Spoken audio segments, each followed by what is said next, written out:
जब सरकार गरीब के साथ खड़ी हो तो हर सुबह में जगती है एक नई उम्मीद, एक नया भरोसा। हमने गरीबों के उत्थान के लिए न केवल योजनाएं चलाई, बल्कि यह भी सुनिश्चित किया है कि वे धरातल पर उतरें। अब गरीब परिवारों को अपनी बेटियों की शादी की चिंता नहीं करनी पड़ती है।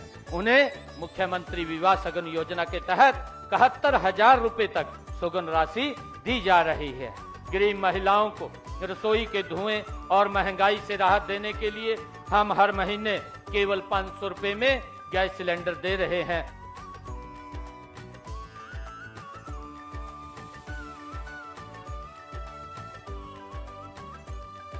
मुख्यमंत्री ग्रामीण आवास योजना से अब हर गरीब के सिर पर छत है और मुफ्त प्लॉट से मिला है जीने का सम्मान। मुझे मुख्यमंत्री आवास योजना से घर और स्वच्छ भारत मिशन ग्रामीण से शौचालय का लाभ मिला है। पीएम सूर्य घर मुफ्त बिजली योजना से खेतों और घरों में मुफ्त बिजली पहुंच रही है।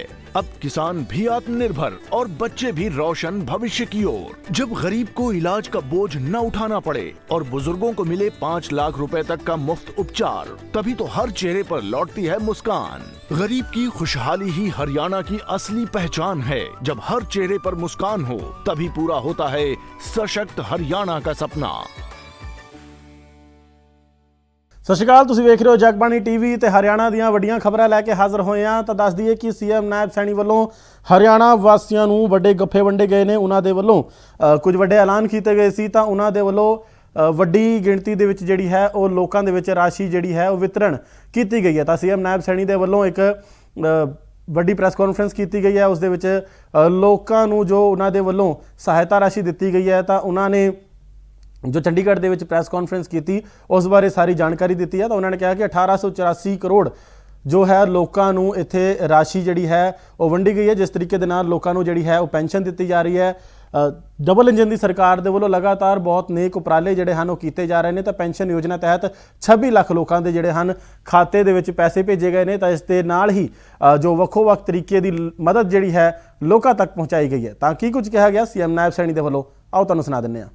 और हमारी सरकार का केंद्र बिंदु भी महिलाओं का सशक्तिकरण, किसान की मजबूती और युवाओं का उनको सशक्त और मजबूत करना,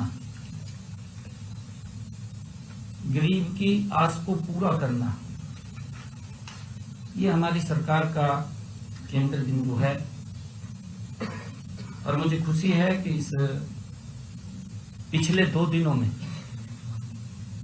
हमने कल महिला दिवस के अवसर पर 1357 करोड़ रुपए विभिन्न हमारे जो लाभार्थी हैं उनके खाते में डायरेक्ट राशि पहुंचाने का काम किया है। और उससे पहले अगर हम देखें, 3 तारीख को गौशालाओं का एक कार्यक्रम भटगांव में मैंने किया था। 68 करोड़ रुपया मैंने वहां गौशालाओं के लिए देने का काम किया है। और उसी कड़ी में आज चाहे हमारा किसान है, चाहे हमारा आड़ती है, चाहे हमारे गरीब परिवार के मकान बनाने की बात है, ऐसे सब लोगों के खाते में 1884 करोड़ रुपया अभी जारी किया है, ताकि समाज सशक्त और मजबूती से आगे बढ़ सके। ये हमारी सरकार का ध्येय है। और मुझे ये भी खुशी है कि हमने लगातार व्यवस्था परिवर्तन करते हुए प्रोएक्टिव मोड को अपनाया है।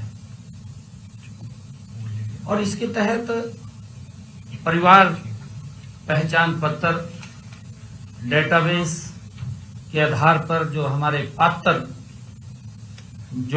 पात्रता स्वयं निर्धारित होती है, और पात्र नागरिकों को बिना किसी दफ्तर के चक्कर लगाए,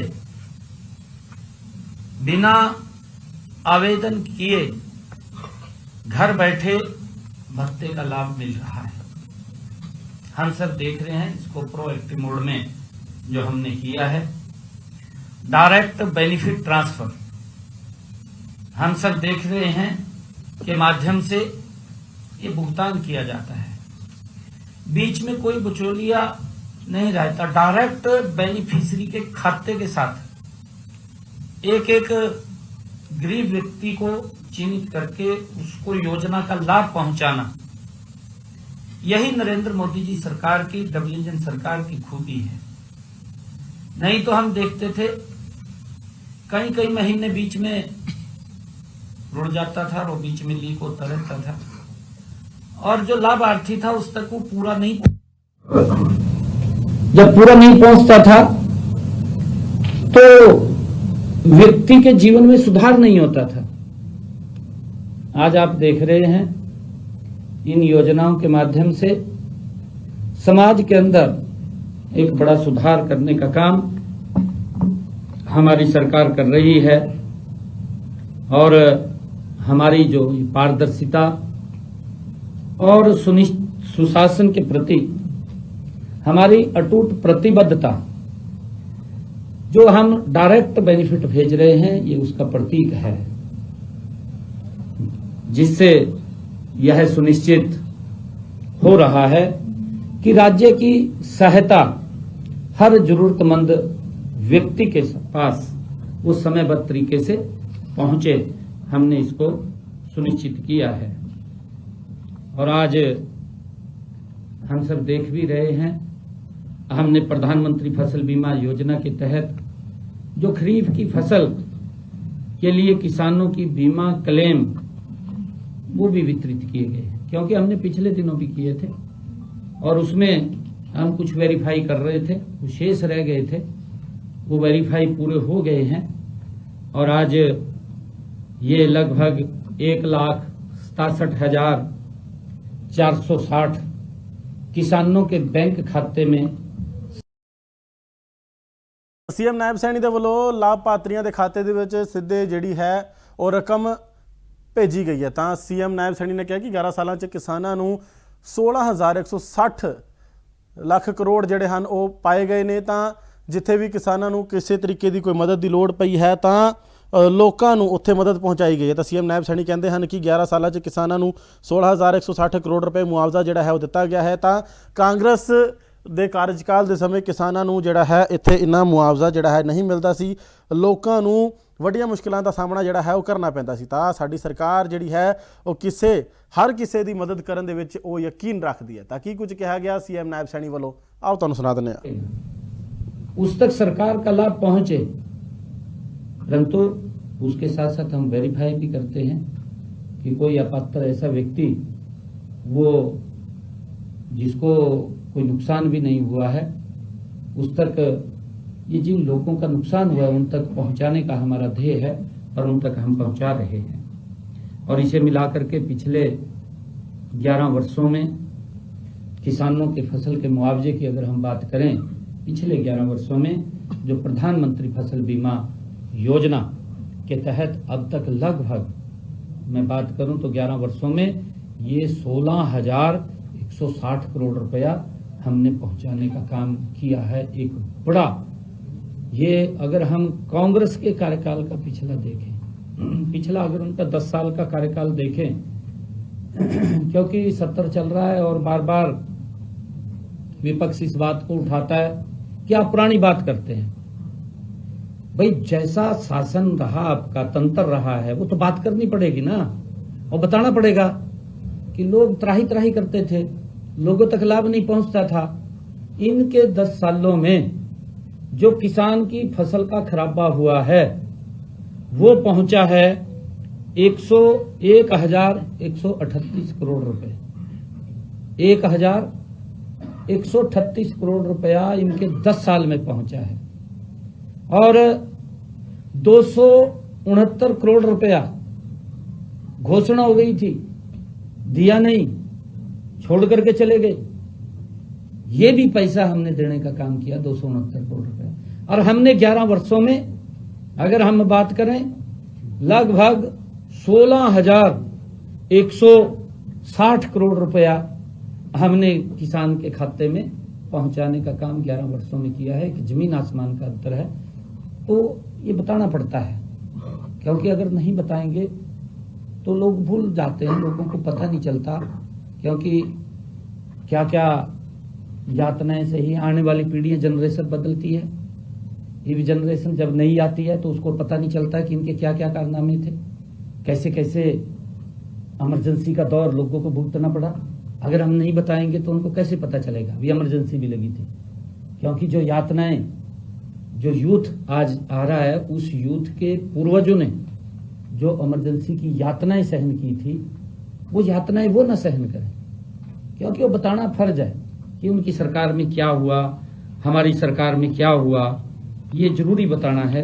और आड़तियों का जो कमीशन की बात है, आज प्रदेश के लगभग 11,199 आड़तियों को आज हमने यहां से 56 करोड़ 97 लाख रुपए की राशि सीधे उनके बैंक खाते में पहुंचाने का काम किया है। जैसा अभी हमारे विभाग के अधिकारी ने भी बताया है कि हमने पिछले दिनों निर्णय किया था कि केंद्र सरकार जो भी प्रोक्योरमेंट आड़तिया के माध्यम से हम करते हैं, वो चाहे धान की हो चाहे अन्य फसल की हो, उसका एक कमीशन तय केंद्र सरकार देती है।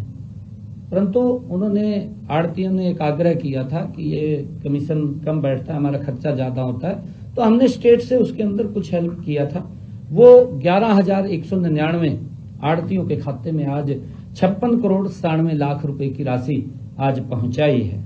और क्योंकि केंद्र सरकार उसके ऊपर 46 रुपए प्रति क्विंटल के हिसाब से और धान पर 45 रुपए 88 पैसे तथा बाजरा पर केंद्र सरकार 11 रुपए 75 पैसे प्रति क्विंटल के हिसाब से कमीशन देता है।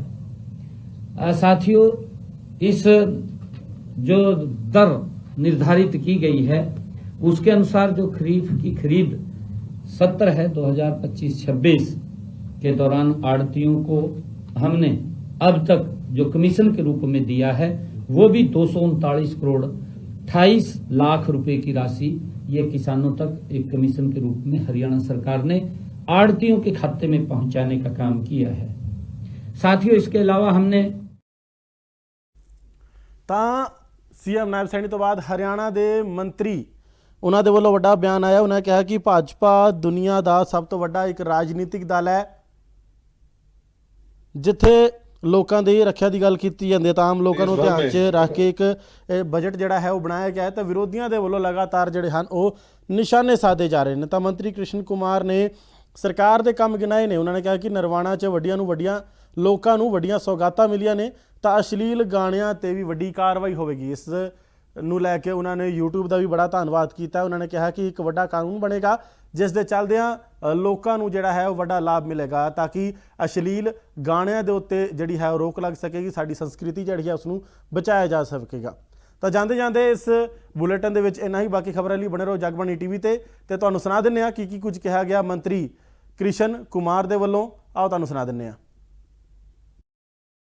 सबसे बड़ा और दुनिया का सबसे बड़ा कोई राजनीतिक दल है तो भारतीय जनता पार्टी है और पूरे देश में ये तय किया गया कि 1951 से जनसंघ के रूप में जिस दल का गठन हुआ, कालखंड में आज कमल के फूल के निशान के साथ भारतीय जनता पार्टी इसका नाम है। अब इतने लंबे कालखंड के अंदर